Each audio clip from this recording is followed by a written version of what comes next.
Bonjour à tous. Bonjour à tous. Donc, bienvenue au Printemps de l'économie où je suis chargé d'animer la table ronde qui est intitulée « La technologie peut-elle nous aider à davantage de sobriété ?» Alors, moi, je m'appelle Guillaume de Calignon, je suis journaliste aux Échos. Et donc, j'ai 3 intervenants pour cette table ronde. J'ai tout à gauche monsieur Mathieu Glachan, qui est professeur d'économie à l'école des mines de Paris. Ensuite, il y a madame Yamina Saeb, qui est analyste des politiques énergétiques chez OpenExp et qui est économiste et qui est membre du GIEC et qui a participé à la rédaction du 6e rapport du GIEC. Et ensuite, j'ai monsieur Julien Pillot, qui est enseignant-chercheur en économie à l'ENSEC, grandes écoles, et qui est directeur de la valorisation de la recherche à Omnes Éducation. Alors, la décroissance, c'est la baisse de la consommation pour ne pas épuiser les ressources de la planète. On va dire que le technologisme, c'est de croire que la technologie peut régler absolument tous nos problèmes et qu'elle va sauver la planète. Entre ces deux extrêmes, il y a la sobriété. C'est-à-dire c'est le fait de diminuer la consommation énergétique. Donc intuitivement, on se dit que la technologie devrait nous aider. Utiliser moins d'électricité, par exemple. Sauf que, on va le voir avec nos 3 intervenants, ce n'est pas nécessairement le cas. Voire pas souvent le cas. D'ailleurs, le recours massif aux énergies fossiles, et notamment le pétrole, c'est aujourd'hui le pilier encore de la croissance économique, et c'est le cas depuis la fin de la Deuxième Guerre mondiale. On émet du CO2. Et le PIB et les émissions de CO2 restent encore aujourd'hui liés, même si c'est un peu moins vrai que par le passé. Ces 2 dernières décennies, le système productif a un peu gagné en efficacité énergétique. En efficacité, oui, mais en sobriété, pas vraiment. Donc on va s'intéresser à ça. Alors, j'ai envie de vous demander, Madame Saeb, pourquoi est-ce qu'on a besoin de sobriété aujourd'hui ? Bonjour. Alors, on a toujours eu besoin de sobriété, mais ce n'est qu'aujourd'hui qu'on en parle, et peut-être pour la première fois, on en parle beaucoup, principalement en France. Ce n'est pas le cas en dehors de nos frontières. Ça commence à être un petit peu le cas dans les autres pays francophones voisins, comme la Belgique et la Suisse. Mais ailleurs, on n'en parle pas beaucoup, sauf là où on en a parlé pour la première fois, c'est la Thaïlande.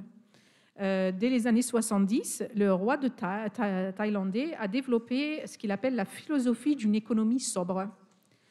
Et après, ça n'a pas volé très haut. En Occident, c'était d'abord en Allemagne que le concept a été introduit, un chercheur allemand qui en avait parlé, mais ça n'a pas volé très haut de l'autre côté du Rhin, ça a traversé la frontière, et en France, ça a pris.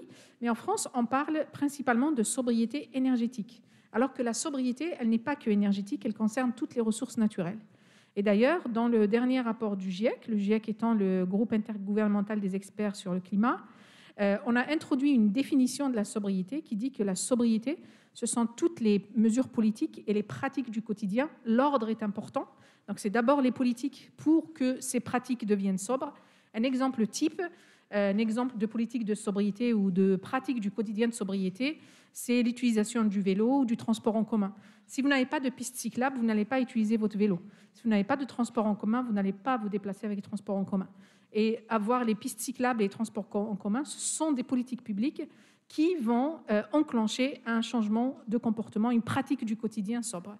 Et ces politiques-là et ces pratiques-là doivent, ce qu'elles font en général, c'est qu'elles évitent en amont la demande en énergie, en eau, en matériaux, en sol, en fait, dans toutes les matières premières. Donc, c'est bien en amont. Un autre exemple de sobriété, si par exemple, vous habitez un appartement très grand, vous habitez dans 100 mètres carrés, alors qu'en réalité, vous n'utilisez que 20 mètres carrés ou 30 mètres carrés, et que vous chauffez les 100 mètres carrés, et bien en fait, vous gaspillez des ressources naturelles et vous vous retrouvez coincé. Et donc, ces politiques-là doivent, tout en garantissant à tout un chacun le bien-être de tous dans les limites planétaires. Donc, il y a une confusion dans le débat public. J'ai entendu certaines personnes dire comparer la sobriété à de la précarité ou le retour à la bougie. Ce n'est pas du tout ça la sobriété en fait. Parce que si on prenait en compte, si on avait des politiques qui s'intéressaient plus au bien-être de la majorité, et puis surtout de tous, et peut-être de la majorité au lieu du bien-être d'une minorité, la sobriété deviendrait quelque chose qui ferait partie de notre quotidien. Et les limites planétaires, dans le cadre du GIEC, on a regardé principalement la partie carbone, mais en vérité, on devrait regarder l'ensemble des 9 limites planétaires. Donc il y a encore beaucoup à faire. Sauf que dans les modèles économiques, et vous êtes tous économistes, la sobriété, elle est quand même rarement évoquée. On a un agent économique, moi par exemple, vous, nous, et on maximise notre utilité en permanence. Et donc finalement, la sobriété, ça rentre pas dans l'économie. On a l'impression qu'en fait, la sobriété, c'est quasiment antinomique avec une économie de la demande où on consomme. Je peux essayer de répondre à ta question, Guillaume, mais peut-être même faire un pont avec la première question, parce que tu as commencé finalement par poser la bonne question. Pourquoi est-ce qu'on a besoin de sobriété ? En fait, notre système économique, si je le schématise très simplement, fait s'opposer deux forces qui vont dans les sens inverses. D'un côté, on a une première force qui consiste à dégager des gains de productivité. Quelque part, essayer au niveau des forces transformatrices, donc des industries, des entreprises, de produire autant en utilisant moins de ressources, parce que ces gains de productivité, c'est aussi des gains économiques pour les acteurs de l'économie, c'est des gains de compétitivité. Donc cette recherche, quelque part, et la technologie peut y aider, contribue d'une certaine façon à plus de sobriété. Mais de l'autre côté, on a des business models qui poussent à davantage de consommation, davantage finalement de production pour répondre à cette consommation. Cette production, elle demande énormément de ressources naturelles, de ressources énergétiques, et émet également pas mal d'externalités négatives, notamment de pollution. Et sur les dernières décennies, on s'est rendu compte que cette deuxième force a tendance à prendre le pas sur la première. Donc, est-ce que la technologie peut répondre à la sobriété ? Elle peut apporter des éléments de réponse, mais jusqu'à présent, si on regarde de façon assez basique les dernières décennies, on peut se dire que ce qu'on a réussi à faire en matière de technologie n'a pas été suffisant. Et in fine, la question qu'on va se poser désormais, c'est ça. C'est est-ce qu'on doit considérer que la technologie et l'innovation est capable de résoudre tous nos problèmes, est capable de sauver le monde d'une certaine façon, ou est-ce qu'on a besoin de davantage de sobriété dans les comportements, mais également dans les stratégies de production, pour pouvoir finalement réussir à équilibrer ces deux forces ? C'est là le vrai enjeu, et je crois que c'est pour cela que cette table ronde aujourd'hui est très utile. Madame Sahem. Oui. Alors, on a toujours eu besoin de la sobriété aujourd'hui plus que jamais, parce qu'aujourd'hui, notre modèle économique, notre modèle de développement est en train de s'essouffler sur tous les plans, environnemental, social et économique également. Il ne faut pas oublier que nous sommes en train de passer de crise en crise. Nous n'avons toujours pas résolu, en vérité, la première crise des années 20. Et c'est pour ça que pour la résoudre, en fait, on est rentré dans un système de production et d'obsolescence de tous les produits que l'on a. Et la sobriété, c'est justement la lutte contre toutes ces politiques-là.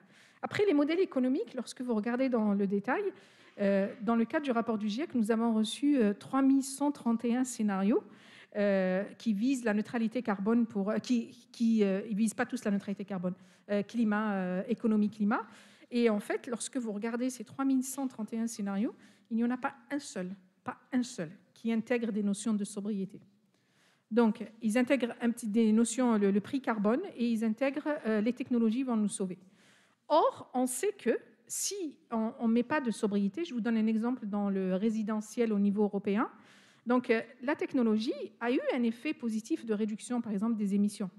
Dans le résidentiel, entre 1990 et 2020, les émissions de l'Union, dans le résidentiel dans l'Union, ont baissé d'environ 30%. Qu'est-ce que vous appelez résidentiel ? Le logement. Dans le logement. Le logement. Le logement, pardon. pardon. Okay, pardon. Dans le logement. Dans le logement. Donc, les émissions dans l'Union ont baissé grâce à l'efficacité énergétique, qui est en fait la solution technologique que l'on met en place, parce que toutes nos politiques portent sur l'efficacité énergétique ou la décarbonation grâce aux renouvelables. Donc, elle a baissé d'environ 30%. Grâce à la décarbonation de la production, donc en mettant plus de renouvelables, on a aussi baissé d'environ 32%. Mais il y a un phénomène qui s'est produit dans l'Union pendant cette période-là. Comme il n'y avait pas de sobriété, on n'a pas de politique de sobriété dans les politiques européennes, donc les émissions ont augmenté de 30% parce qu'il y a eu manque de politique de sobriété. Ce qui veut dire que tous les gains que nous avons gagnés grâce à la technologie, grâce à l'efficacité énergétique, ont été absorbés par le fait que nos politiques n'intègrent pas la sobriété.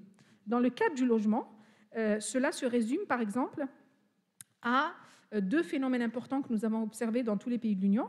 On a eu une augmentation de la surface habitable par personne. Aujourd'hui, on est en moyenne à 45%. Et si je vous posais la question, quel serait le pays de l'Union européenne, si je vous disais, citez-moi un pays qui est le pays le plus vert de l'Europe, quel pays vous viendrait en tête? Juste citer un pays. Qu'est-ce que... Non, pas la France. Pas la France. Pas la France, on n'est pas bon. Bon, on va dire, en général, on a tous tendance à penser aux pays nordiques, donc les pays scandinaves, le Danemark ou la Suède. Eh bien, c'est vrai si vous considérez uniquement la partie efficacité énergétique.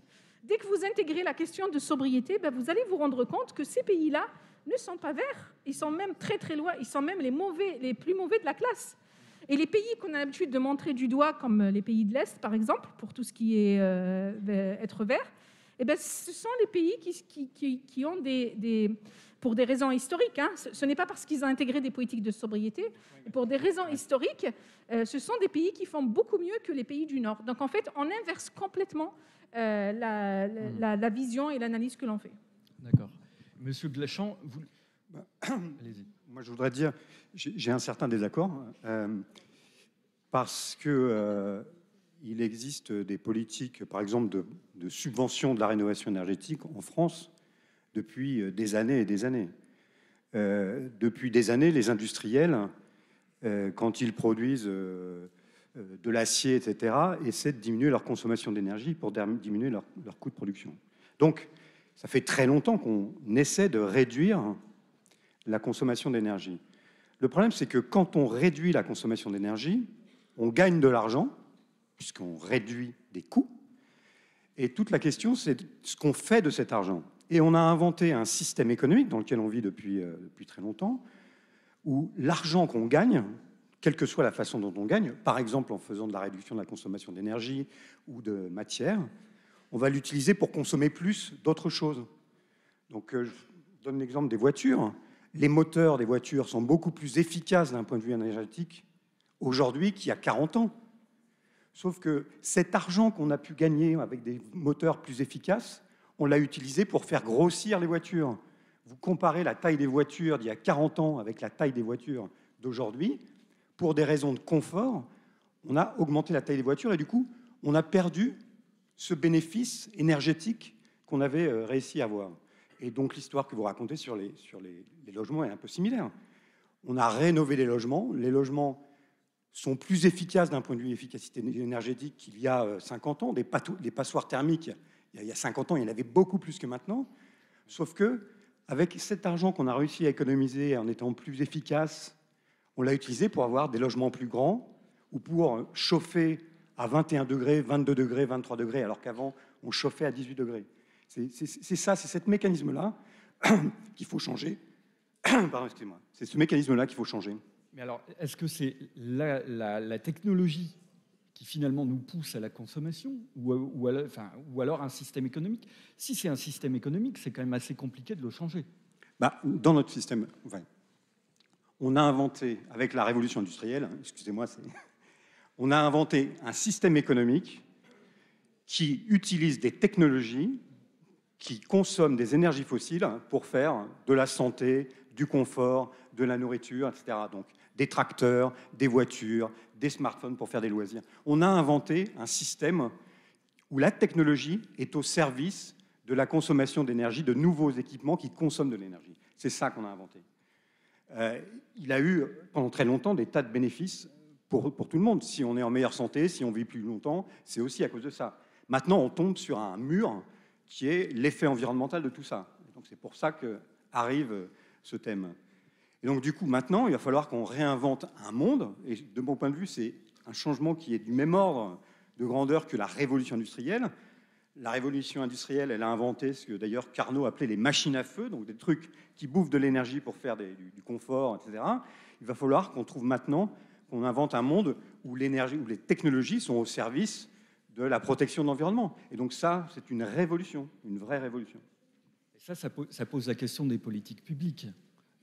Madame Saeb. En fait, le système économique dans lequel nous sommes est un choix politique.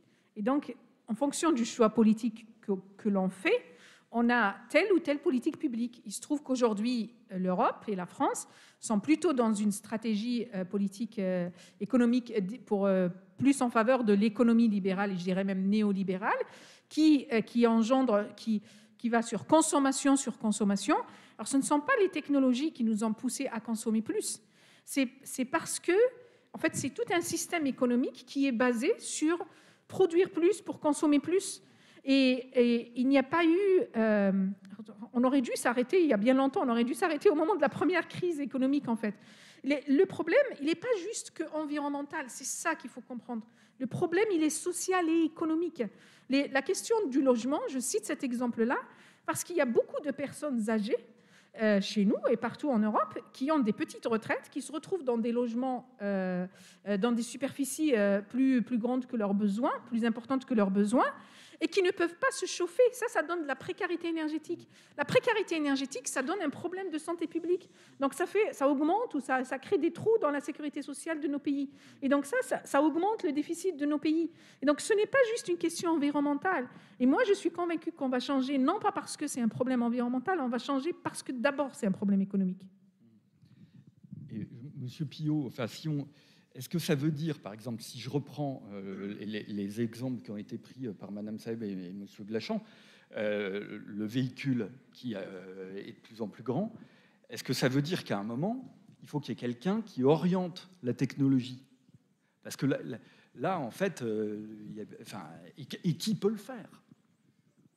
C'est essentiel parce que, en fait, je vais reprendre l'image du système économique.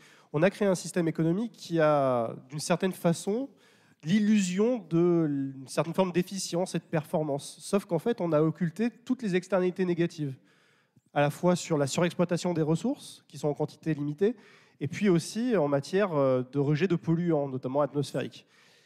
Si on intègre ces externalités négatives dans les coûts de production et donc dans le prix des biens et des services de consommation, d'un coup, d'un seul, on change très clairement les comportements et la façon dont le système économique fonctionne.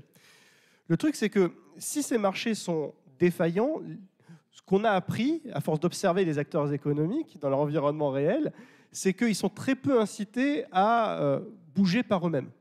Pourquoi ? Parce qu'ils maîtrisent des technologies, ils maîtrisent des routines de production qui leur permettent d'être très compétitifs, d'avoir des gains d'expérience, des effets d'échelle, des effets d'envergure. Et en fait, ils ne sont pas incités, quand bien même il y aurait une technologie plus vertueuse pour pouvoir faire leur activité productive, d'abandonner l'ancienne technique de production pour aller vers une technologie plus vertueuse. C'est là que se situe en fait l'un des problèmes vieux problème, hein. Ça a été théorisé dès les années 68 par Harding, par exemple, lorsqu'il parlait de la tragédie des communs, c'est que si à un moment donné, il n'y a pas une autorité supérieure qui intervient pour empêcher cette surexploitation et ces inefficiences d'arriver, alors cette surexploitation et ces inefficiences arriveront au détriment de l'ensemble. Et l'État, pour le coup, l'autorité publique peut tout à fait intervenir, et elle le fait actuellement, pour mettre en place des normes ou des mécanismes d'incitation qui sont plus ou moins contraignants pour forcer finalement la main des industriels pour qu'ils abandonnent les modes de production les plus polluants et les moins efficients sur l'efficacité globale, c'est-à-dire à la fois économique, environnementale et sociale, pour aller vers d'autres modes de production qu'ils n'auraient pas choisis par eux-mêmes. Et donc, ça donne quoi ? Ça donne éventuellement la taxe carbone, ça donne éventuellement la taxonomie européenne ou des systèmes d'incitation autour, par exemple, du véhicule électrique. Par exemple, si je prends l'exemple des gens dans cette salle, ça veut dire qu'ils payent leur smartphone à un prix qui est bien inférieur à ce qu'il devrait réellement être si on prenait en compte la destruction de l'environnement qui a été faite par la production de ce smartphone. mais pas que leur smartphone en fait. Oui, pas que leur smartphone. Tous les objets de consommation courante et les services également numériques que l'on surconsomme aussi, parce que nous y sommes, en plus de ça, très fortement incités par des modèles économiques qui poussent à la surconsommation. Le binge viewing, par exemple, c'est quelque chose qui a été complètement théorisé dans les business models des entreprises qui ont intérêt en fait à conserver notre attention le plus Je ne sais pas ce qu'est le binge viewing, c'est le fait de vous inciter à surconsommer un contenu, notamment vidéo, viewing. Okay. Voilà, et ce sont des entreprises telles que Netflix, Amazon Prime, mais aussi tous les réseaux sociaux qui font de la micro-vidéo que l'on passe par swipe, qui ont créé des business models qui rendent le plus addictif possible. Pourquoi ? Parce que pendant que vous êtes connecté à leur service, vous générez de la valeur pour eux et pas pour les autres. Donc on a des business models qui poussent à la surconsommation. D'accord. Allez-y, madame. Alors, je ne pense pas que ça serait le smartphone que l'on paierait plus cher. Ce n'est pas ça qu'il faut regarder. Ça serait les profits que font les compagnies qui produisent les smartphones qui seraient plus réduits si on faisait intégrer ce que les économistes habituellement appellent les externalités. Mais en fait, il n'y a pas d'externalité sur la planète Terre. Hein. C'est un truc fermé, la planète. Hein. Et donc, du coup, ça serait plutôt ça. C'est à ça que les politiques devraient s'attaquer. Et ça, les politiques ne veulent pas s'y attaquer. Vous avez pris l'exemple de la voiture. Et la voiture, l'électroménager, etc., sont régulés au niveau européen. Donc, on a des directives européennes qui poussent à... On a tendance à dire, c'est ça qui nous pousse qui pousse l'industrie à améliorer l'efficacité énergétique de ces appareils-là. En vérité, ce n'est pas très vrai parce que les directives ne prennent pas en compte, parce que tous les appareils ont grossi, les industriels n'ont pas vraiment investi dans l'innovation au moment où ils ont commencé, soi-disant, à travailler sur les questions environnementales. Et donc, ils n'ont pas beaucoup investi sur l'innovation. Alors, du coup, ils ont fait grossir les appareils sans vraiment inventer, parce qu'il faut des ruptures technologiques. C'est ce qui s'est passé, par exemple, quand on est passé de la lampe à incandescence à la LED. On a eu une rupture technologique. Et lorsque vous regardez les consommations d'énergie dans le logement, et là, vous voyez que les seules consommations qui ont vraiment baissé dans la durée sont les consommations liées à l'éclairage, dans les pays où on a eu cette rupture technologique. Où il y a eu l'utilisation des LED. Et donc, du coup, toutes les directives européennes, toutes les lois que l'on a en France et en Europe, elles ne prennent pas du tout en compte, elles ne touchent pas du tout au vrai problème, qui est le fait qu'ils n'ont pas amélioré l'ensemble du service, ils ont juste amélioré un bout, et donc, du coup, ils ont fait grossir les appareils, ils sont devenus plus lourds, et ils demandent beaucoup de matériaux. C'est à tout ça qu'il faut s'attaquer. Et c'est uniquement en s'attaquant à ça que l'industrie innovera. Aujourd'hui, le vrai problème que l'on a, c'est que nous avons des directives, nous avons des lois qui se sont attaquées aux symptômes du problème et pas aux causes du problème. Et c'est ça qu'il faut changer. Monsieur Glachan, allez-y. Oui, je voudrais dire que c'est vrai qu'on a ce système économique qui, si on le laisse continuer comme ça, il va continuer à produire des pollutions, de la consommation de matériaux. Et donc, effectivement, il faut, pour changer la trajectoire, il faut de l'intervention publique. Alors, ce n'est pas les petits gestes quotidiens de chacun peuvent faire une partie du chemin, mais la plus grosse partie, ça doit être fait par les politiques publiques. Et les politiques publiques, ça ne tombe pas du ciel. Hein. C'est comme la technologie. Les politiques publiques, c'est des décideurs qui prennent des décisions et ils ont du mal à prendre des décisions impopulaires. Ils aiment bien prendre des décisions populaires. Et donc, c'est aussi notre responsabilité à tous. Donc là, je m'adresse, je vois qu'il y a beaucoup de jeunes dans la salle. Donc, vous allez avoir le droit de vote. Hein, vous l'avez pour la plupart d'entre vous. Et donc, par exemple, où ça se joue, l'avenir de la planète, la sobriété, etc., ça se joue aussi dans l'action politique, dans l'influence que vous pouvez avoir sur les décideurs publics. Parce que les décideurs publics, ils nous représentent, nous. Voilà. Et est-ce que ça veut dire que les politiques publiques, pour orienter la technologie, ça passe par des normes, ça passe par des interdictions, ça passe par des incitations? Est-ce que ça suffit, des incitations? Comment on fait? Là-dessus, il ne faut pas avoir, de mon point de vue, il faut un peu de tout, ok. Il faut augmenter effectivement le prix des matières qu'on utilise pour que les acteurs, les consommateurs, les producteurs prennent en compte ça dans leurs décisions. Mais il ne faut pas oublier non plus que, parce que là on parle de surconsommation, le problème c'est qu'on est dans des sociétés où il y a des milliardaires qui surconsomment, mais il y a aussi des pauvres qui sous-consomment. Donc il y a aussi la question d'imaginer des solutions pour éviter de faire peser la sobriété justement sur les pauvres et pas sur les riches. Et c'est là que, par exemple, il me semble très très important d'avoir dans la panoplie des instruments des subventions pour cibler sur les gens modestes, pour pouvoir limiter des effets potentiels pervers, sociaux, des politiques de sobriété. Voilà. Allez-y, oui. Alors, si je restais dans l'exemple de la voiture, nous, citoyens, nous avons un besoin de mobilité. Nous n'avons pas nécessairement un besoin de voiture. Mais la réponse qui nous est offerte à notre besoin de mobilité est très souvent la voiture. Plus des 2/3 des trajets travail-domicile en France se font avec la voiture individuelle. Pourquoi est-ce qu'on en est arrivé là ?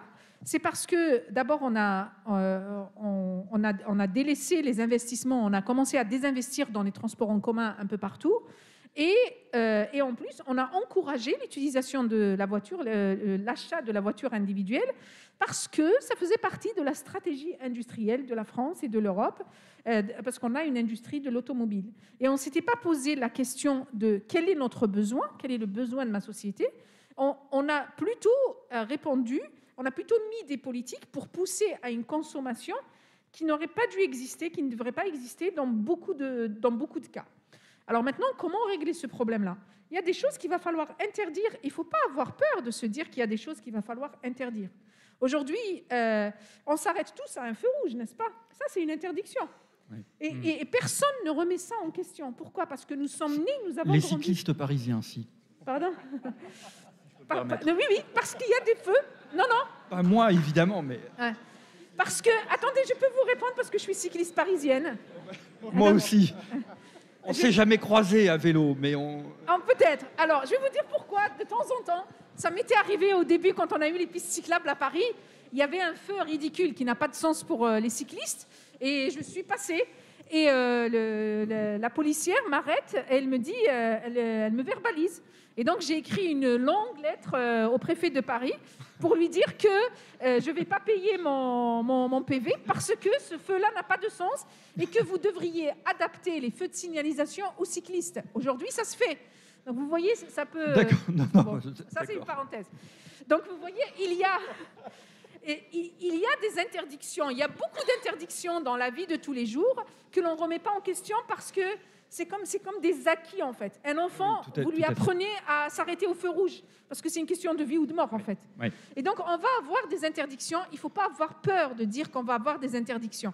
Ces interdictions-là, elles ne sont pas là pour remettre en question notre liberté. Elles sont là pour nous donner une chance que la planète soit vivable d'ici 2050 jusqu'à la fin du siècle. Et après, ça ne peut se produire que grâce aux politiques publiques. Mais pour ça, il faut avoir du courage politique. Et c'est ça qui manque. Est-ce que ces interdictions, elles vont avoir pour effet d'orienter la technologie ou les investissements dans d'autres domaines ? Parce que finalement, c'est un peu ça aussi le problème. C'est-à-dire, il faut que les investissements des entreprises se fassent dans des technologies moins consommatrices d'énergie, et que nous, consommateurs, en les utilisant, on puisse faire, on dépense moins d'électricité. Donc, est-ce que, Monsieur Glachan, oui. Bon, par exemple, il y a une interdiction qui est celle du moteur thermique à l'horizon. Très bien. Hein ? Oui. 2035. Oui. Donc, l'interdiction du moteur thermique à l'horizon 2035. Sur les véhicules neufs. Donc, on va avoir un stock, effectivement, de moteurs thermiques pendant encore un moment. Et donc, qu'est-ce qu'on va faire ? Que va-t-il se passer ? On va donc acheter des véhicules électriques. Et quand on achète des véhicules électriques, c'est vrai qu'on consomme moins d'essence, mais on crée d'autres problèmes. Donc, si l'électricité, par exemple, est faite avec du charbon, eh bien, on émet indirectement du carbone. Les véhicules électriques, ça consomme aussi énormément de métaux qui sont compliqués et qui sont polluants à produire, plus que les véhicules thermiques. Et donc, il faut faire très attention dans ce virage qu'on est en train d'essayer de prendre vers la sobriété, de ne pas finalement déplacer les problèmes. Voilà. C'est ce que je... Il y a une complexité là derrière. Ouais, c'est ouais. pas... Monsieur Pillot, le véhicule électrique, c'est quelque chose... Enfin, typiquement, là, on a un très bon exemple où la loi oblige les fabricants, les constructeurs de voitures, mais aussi, évidemment, les consommateurs, à avoir, si on veut une voiture neuve en 2035, elle sera électrique, point barre. C'est bien ou... Parce que ça, a priori, on se dit, on a orienté la technologie vers une technologie plus propre, et donc ça, c'est chouette. A priori, je oui. me tourne vers Pierre Pascal. On a 2 heures devant nous ou pas, là? Non? On me fait signe que ça va pas être possible. Alors, je vais la faire très, très courte. Mais effectivement, si je devais résumer, en fait, en l'état actuel de la technologie, c'est bien la question qui est posée dans cette table ronde. Est-ce que la technologie peut nous permettre de devenir plus sobre? En l'état actuel de la technologie, la personne qui m'obligera à prendre un véhicule électrique n'est pas née, qu'on se le dise très clairement. Pourquoi? Parce que sur l'ensemble de la chaîne de valeur de l'électrification, il y a tout un tas d'inefficiences, à la fois des inefficiences économiques, sociales, géostratégiques et environnementales. Alors, si je la fais très courte, sur la partie économique et sociale, on a un gros déficit de compétitivité dont on n'est pas certain de pouvoir finalement s'en sortir vers le haut. Ça peut créer effectivement des déséquilibres sur la filière industrielle automobile européenne qui peut se traduire derrière par du chômage, mais également par des métiers qui peuvent très clairement disparaître. Ça, je la fais courte et j'évacue ça très vite. Sur le plan environnemental et géostratégique, c'est beaucoup plus important, et Mathieu finalement en a un petit peu parlé, c'est que cette électrification aujourd'hui se fait au prix d'une surexploitation des métaux critiques dont on a besoin pour fabriquer ces véhicules et les batteries qu'ils transportent. Ces métaux, on va les chercher dans des conditions environnementales qui sont absolument déplorables, mais également dans des conditions humaines qui sont tout aussi déplorables d'ailleurs. Ces métaux, aujourd'hui, font que si je prends un véhicule électrique de taille moyenne, peu importe, à la limite, que je l'alimente avec une énergie propre ou sale, il part avec une dette climatique par rapport à un véhicule thermique qui est très conséquent. Ce qui veut dire que si vous voulez être vertueux en conduisant un véhicule électrique en l'état actuel des technologies qui permettent de les produire, il va falloir rouler beaucoup avec votre véhicule électrique. Et là, on est carrément sur l'antithèse de ce dont on est en train de discuter aujourd'hui. C'est-à-dire que si vous voulez que votre véhicule électrique, en l'état actuel des technologies, permette de gommer son déficit environnemental lié à son processus de production, il faut que vous conduisiez beaucoup. Beaucoup, beaucoup. Ce qui va complètement à l'inverse de ce qu'on essaie de créer. Et donc, moi, ce que j'essaie de dire, c'est 2 choses. C'est que là, effectivement, on a des politiques publiques qui ont été prises en faisant des paris sur notre capacité à pouvoir, grâce à la technologie et d'autres choses, pouvoir, quelque part, surmonter certaines inefficiences de marché. Peut-être y parviendrons-nous ou peut-être pas. Mais en l'état actuel, on subventionne très fortement la compétitivité d'industries étrangères et au premier rang desquelles chinoises. Et puis la deuxième chose que je dis, c'est qu'une autre planification était possible. Là, je vais te rejoindre. C'est qu'on aurait très bien pu dire, faisons une planification où on remet en cause le tout véhicule. Faisons une planification où les politiques publiques sont fléchées vers des investissements, vers, par exemple, la relance du ferroviaire, longue distance, courte distance. Peut-être qu'on pourrait légiférer sur le télétravail partout où c'est possible. Peut-être qu'on pourrait repenser l'urbanisation pour avoir des lieux de consommation qui sont plus proches des lieux de vie, pour qu'on ait moins besoin du véhicule. Une autre planification était possible avec cet argent public et on peut questionner de l'efficience de cette politique publique. Madame...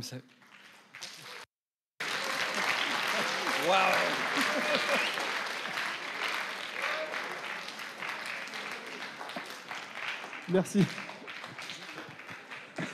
Ah. Allez, juste un Monsieur complément. Deschamps. Bon, d'abord, essayez de m'applaudir aussi un peu après. Si vous faites, je vous fais une petite danse, si vous voulez.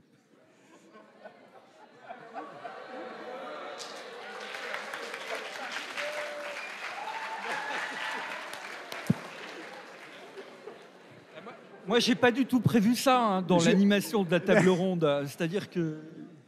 Je vous invite à Allez-y. regarder, c'est juste un complément très rapide, c'est pour dire qu'il Il y a une étude de l'ADEME, pour ceux que ça intéresse, sur le véhicule électrique. Il y a une étude de l'ADEME. C'est quoi l'ADEME ?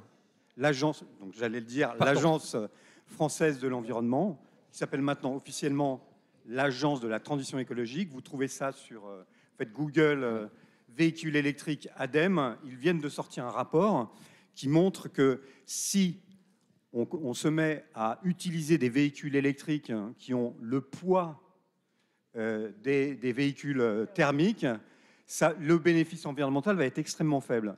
Ce qui veut dire qu'il ne faut pas uniquement shifter de technologie, il faut aussi réduire la taille des véhicules, la taille et en particulier le poids des véhicules, sachant qu'un véhicule électrique, n'est-ce pas, c'est très lourd à cause du poids de la batterie. Donc, et comme c'est très lourd, juste en complément, comme c'est très lourd à cause du poids de la batterie, qu'est-ce qu'on fait encore une fois? Du dopage métallique. Parce que pour compenser le poids de la batterie, ce qu'on fait, c'est qu'on a fait appel à beaucoup plus d'aluminium pour tout simplement faire en sorte d'alléger un maximum le poids de véhicule électrique, sans quoi l'autonomie sera encore plus faible qu'aujourd'hui. Et l'aluminium, la fabrication de l'aluminium consomme énormément d'énergie. Je crois que les industriels appellent l'aluminium l'électricité solide. Bon. Mais alors, ça veut quand même dire que, donc, encore une fois, si on veut que la technologie, la voiture électrique, nous amène à émettre moins de CO2, ça veut dire qu'il faut une législation pour que les voitures soient plus petites. Parce que finalement, la demande, ça viendra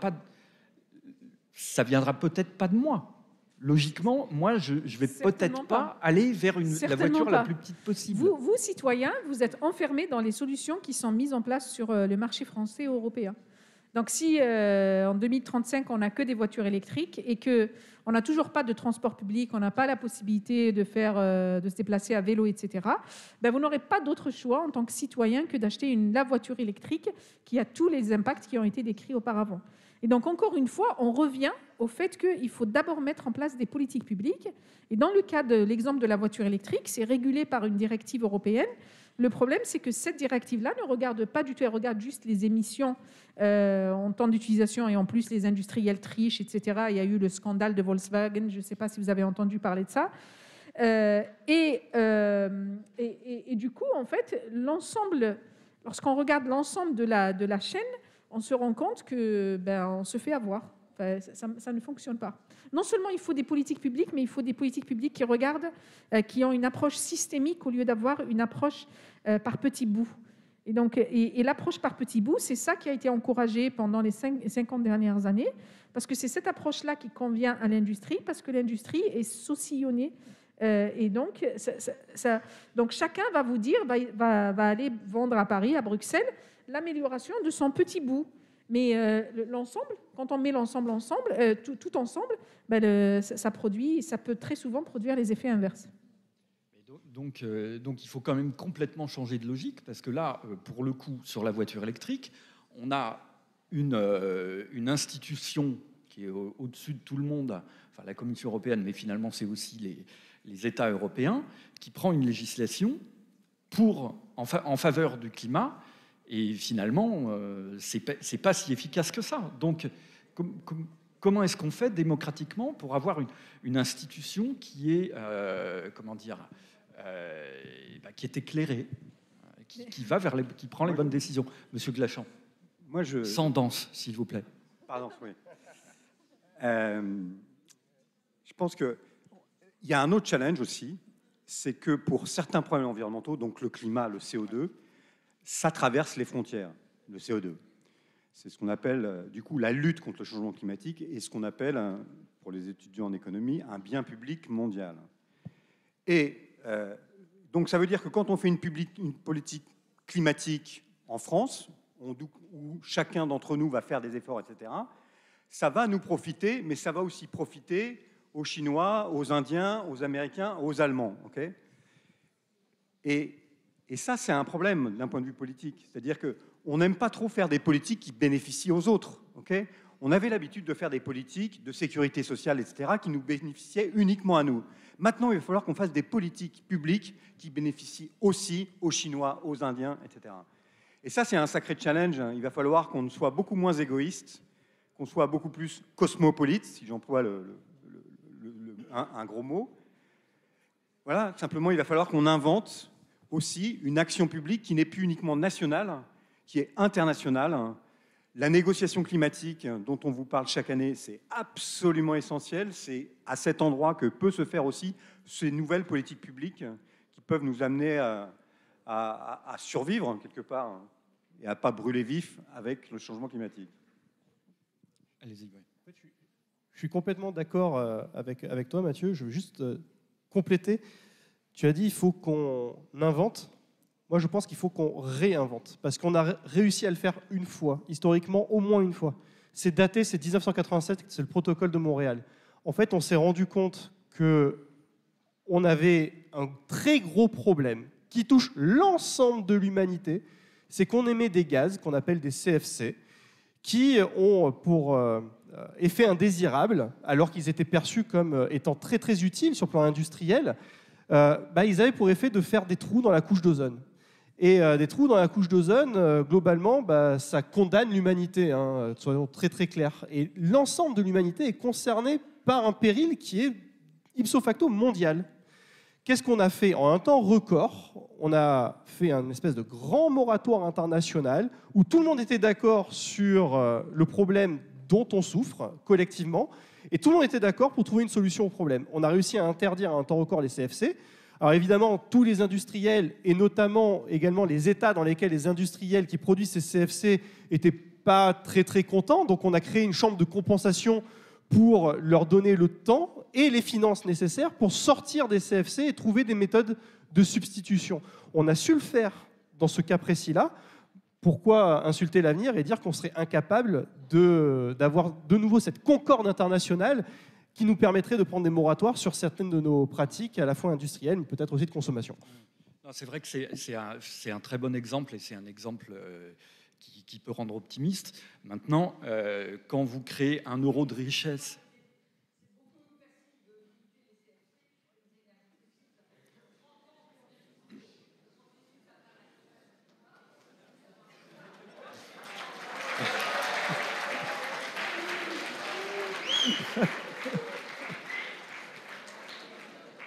Allez-y.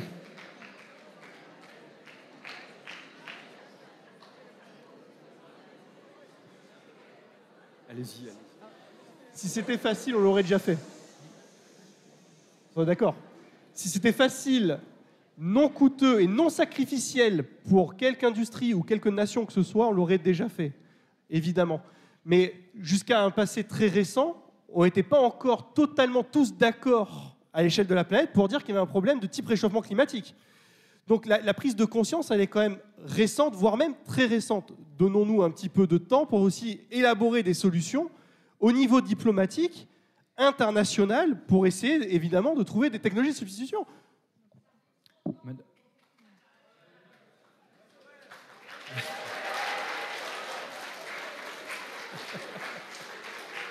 Allez, Madame Saeb, allez-y.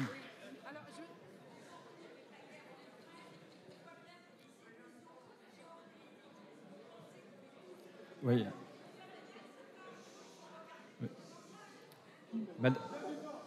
Ok.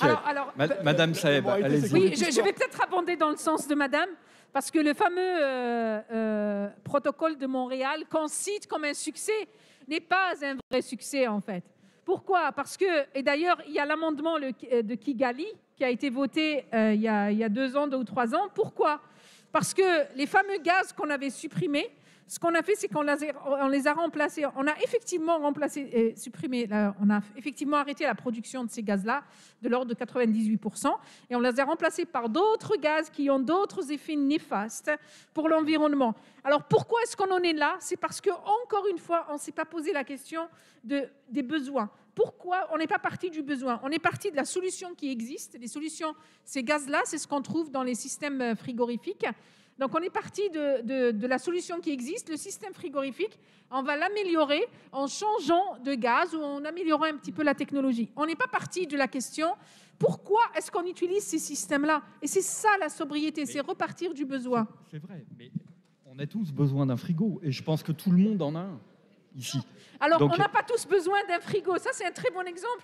Parce que j'ai fait ma thèse là-dessus. Bon. Alors, ce dont on a besoin, nous citoyens, Allez-y. c'est de nous assurer que nos aliments restent frais, qu'ils ne pourrissent pas. Et la réponse qu'on a eue depuis l'industrialisation, c'est le frigo. Ça n'a pas toujours été le cas. Dans les vieux bâtiments parisiens, dans ce quartier, vous allez trouver plein de bâtiments, plein d'immeubles, plein de logements où il y a un garde-manger. Ça a existé avant. Et donc, au fil du temps, avec l'industrialisation, le garde-manger a disparu. Les architectes ont oublié comment designer un logement avec un garde-manger. Et donc, notre nouveau besoin qui a été créé, c'est un besoin de frigo. Or, lorsque vous avez un garde-manger qui est bien designé, en fait, qui est caché, qui est bien couvert par rapport au soleil, etc., ben même à Paris, vous n'avez pas besoin d'un frigo. Oui, mais quand vous dites on a créé un besoin, peut-être qu'il y avait une demande individuelle de chaque famille en disant moi je veux mon indépendance et je veux mon frigo. Mais le garde-manger, vous l'avez, c'est indépendant, c'est dans votre logement. Vous faites ce que vous voulez, ça ne concerne pas les voisins. Hein. Vous pouvez y mettre ce que vous voulez dans votre garde-manger. C'est pareil que le frigo, mais ça ne consomme pas d'énergie. Et en plus, alors le frigo, et le besoin d'un frigo s'est accentué parce qu'au fil du temps, il n'y a pas que l'industrie du frigo, il y a aussi l'industrie alimentaire. C'est toute l'industrie qu'il faut regarder. Donc après, on est passé à l'industrie alimentaire et on est passé au congelé, etc. Et tout ça, tous ces trucs-là ont besoin, cette nouvelle façon de nous nourrir ou de nous intoxiquer en vérité, et a besoin de frigo. Et donc, il est impossible, si vous mangez des surgelés, de vous passer de frigo. Bien sûr. Vous comprenez ? Il est quasiment impossible, si vous avez besoin de manger des produits animaliers, de vous passer de frigo. Et par contre, on sait aujourd'hui que tous ces produits-là, cette façon de nous alimenter, en vérité, nous intoxique et crée des problèmes de santé, augmente le trou de la sécurité sociale. Donc vous voyez, c'est l'ensemble du système. Encore une fois, si vous regardez que des petits bouts, vous allez trouver un industriel qui va venir vous dire « Moi, ce petit bout-là, je peux vous l'améliorer et je peux travailler sur un protocole international. Je peux mettre tout le monde d'accord. Ils vont tous se mettre d'accord, mais en fait, ça va créer d'autres problèmes environnementaux. » Monsieur Glachan, allez-y. Alors, si vous voulez... Ouais.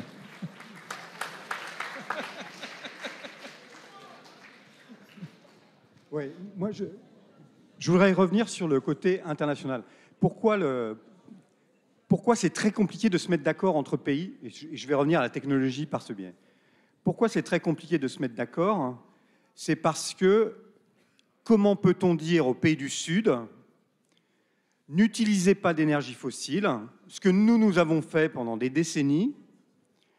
Avec ça, on a fait de la croissance économique, on a fait du confort. Vous êtes encore dans un état de dénuement avancé, et ce qu'on vous demande, c'est n'émettez pas de carbone, n'utilisez pas d'énergie fossile.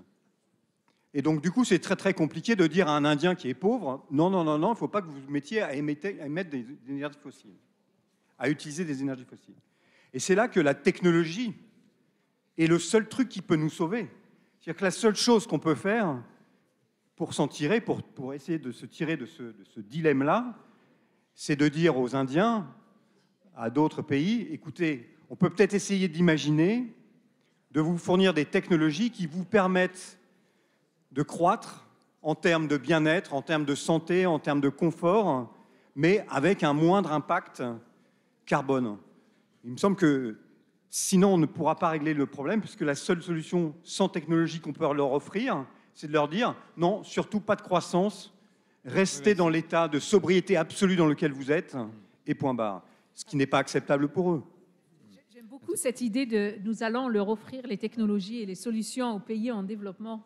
Mais on n'est plus au XVIIIe siècle. Hein. On est au XXIe siècle. D'abord, ils ne nous attendent pas pour qu'on leur offre. L'innovation se produit beaucoup dans les pays émergents et dans les pays en développement. Il y a beaucoup d'innovations technologiques qui se produisent ailleurs et pas ici. Et l'autre chose qu'il faut garder en tête, lorsqu'on est dans ce débat international, là où on a biaisé les discussions, nous, les pays riches, c'est les pollueurs. Ce n'est pas l'Indien qui va avoir accès à l'énergie. La pollution par habitant, elle est beaucoup plus élevée dans les pays riches, même pour les plus pauvres d'entre nous, que dans les pays pauvres, sauf quelques exceptions. Si vous prenez par exemple ce qu'on appelle les pays en développement, les Émirats arabes unis, les émissions par habitant aux Émirats arabes unis sont presque aussi élevé que les États-Unis. Mais le reste du monde, ce n'est pas vrai. Donc en fait, le gros problème dans les négociations internationales, c'est que nous n'admettons pas notre responsabilité historique et notre responsabilité d'aujourd'hui. C'est nous qui devons réduire drastiquement nos émissions. Et si on devait inventer des technologies, au lieu d'aller les offrir ailleurs, on ferait mieux de se les inventer pour nous, pour que nous réduisions nos émissions. Et je ne crois pas que la solution, justement, je ne pense pas que la technologie seule puisse nous aider à résoudre nos problèmes. Bien au contraire, l'exemple de la voiture électrique est un très bon exemple. La technologie seule ne nous permettra pas de résoudre nos problèmes.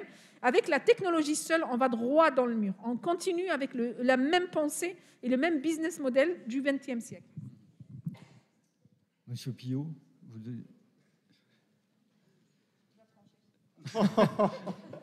Non, mais... Non, certainement pas.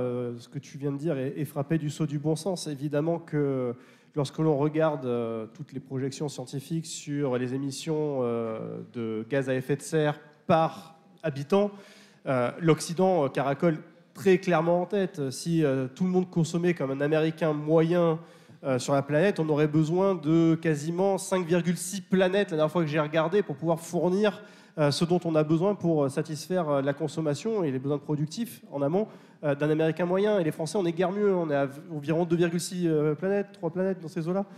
Donc évidemment que la dette climatique, elle émane d'abord des lieux où la révolution industrielle et tout ce qui s'en est suivi derrière en matière de système économique et d'innovation a pris ses racines. Là-dessus, c'est comme ça, c'est impossible de prétendre le contraire.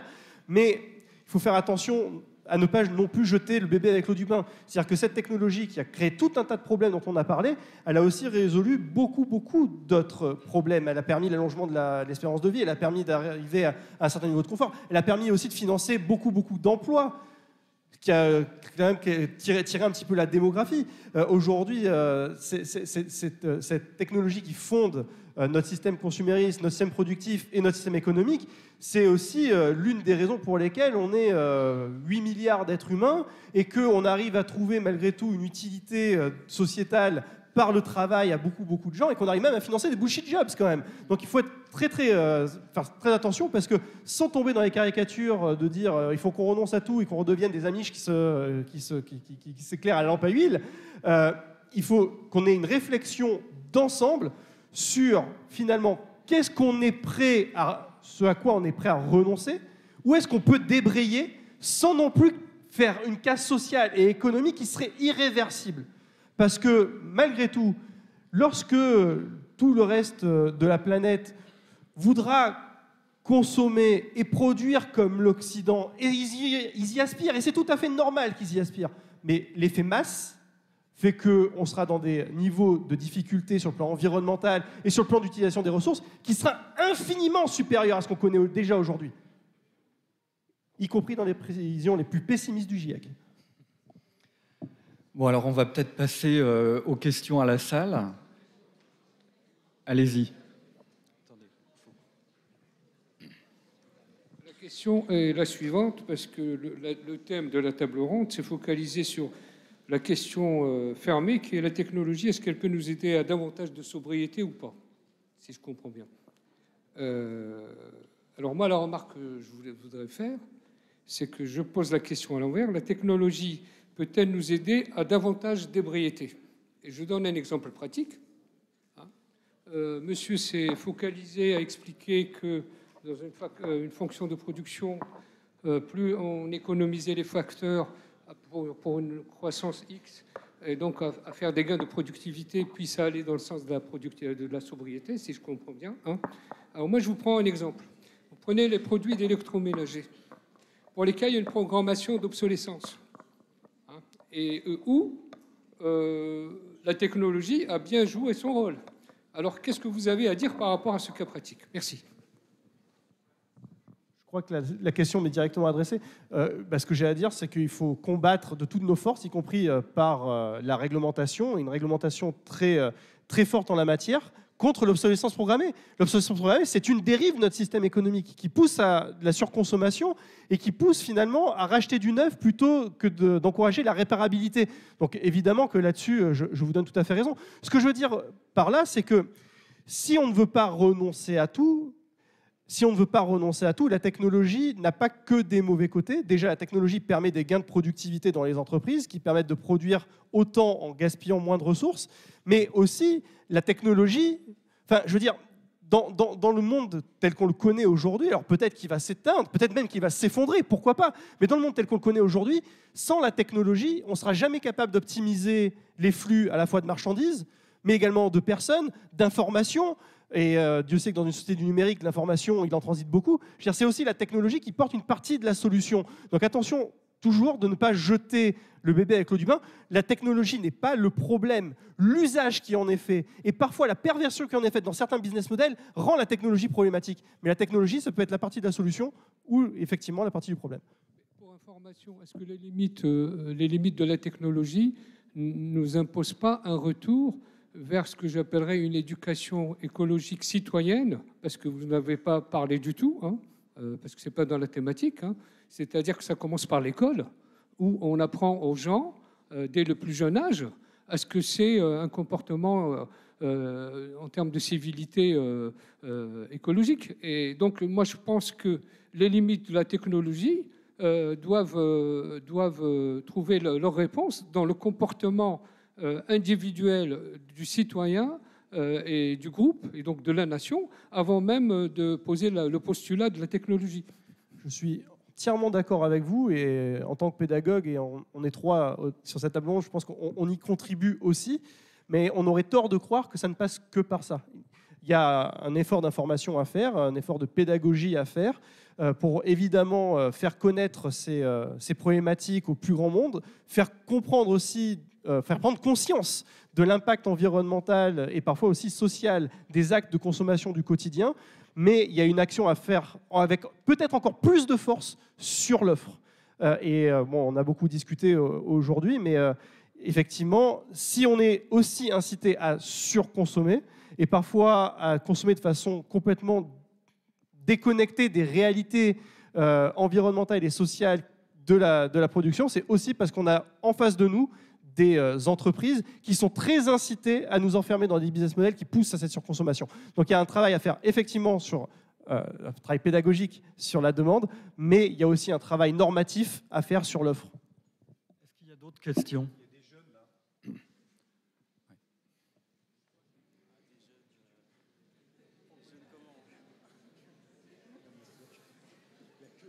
Il y a des jeunes là. Il n'y a que des jeunes.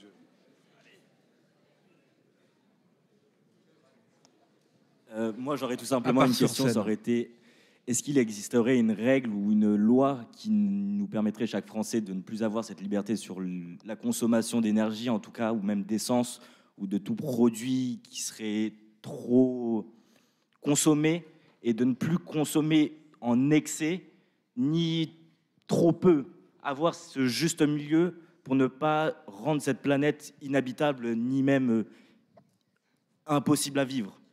Malheureusement, non, il n'y a pas de loi qui fait ça. C'est ça qui manque.